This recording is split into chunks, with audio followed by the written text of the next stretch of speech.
समझ में नहीं आएगा।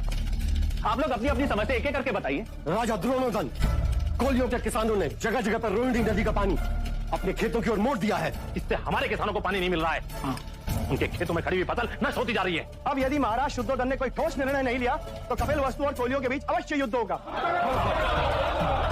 भाई भाई एक दूसरे के खून से खेत सींचे, क्या यही अपील की है? मैं आप सबकी समस्या महाराज के सामने रखूंगा। समस्या तो उनके सामने हम भी रख सकते हैं, पर महाराज के दर्शन हो तब ना। और दर्शन होंगे कैसे?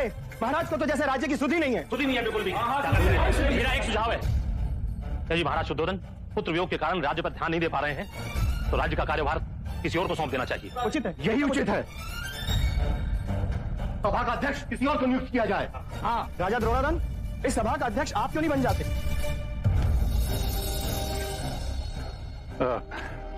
ये उचित ना होगा, परंतु आप सब धैर्य रखें, मैं महाराज से बात करूंगा और यदि उन्होंने अपनी स्वीकृति दे दी तो अगली शाख की सभा में हम नया अध्यक्ष चुन लेंगे। हाँ ये भी ठीक है। ठीक है। राहुल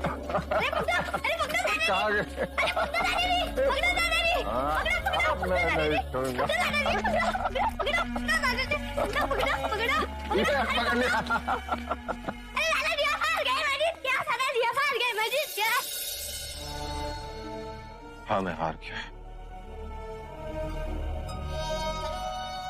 मैं हार गया।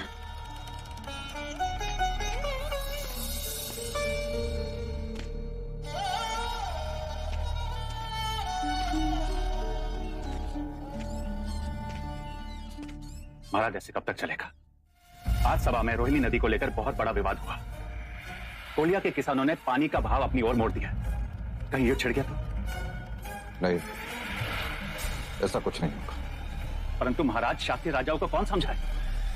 और आज तो राजा चतुर्भुज ने ऐसी बात कर दी कि क्या कहा उसने?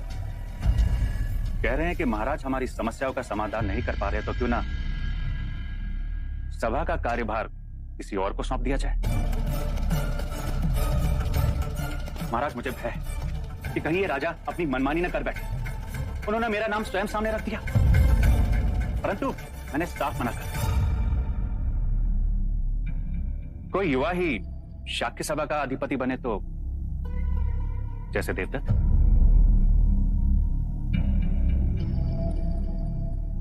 मैं तुम्हारे प्रस्ताव पर विचार करूंगा। जी भाई महाराज।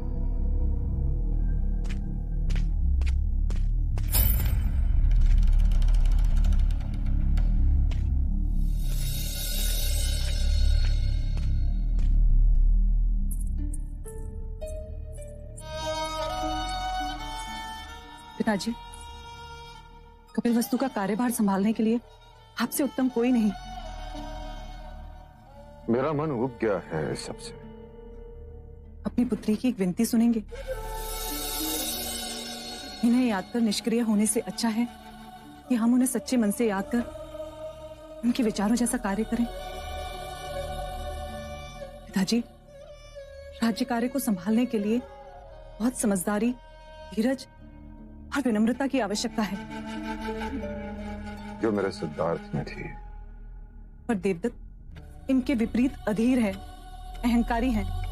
यदि वो अध्यक्ष बना दिए गए तो रोहिणी नदी की समस्या को सुलझाने की जगह और उलझा देंगे, उनमें युद्ध करवा देंगे।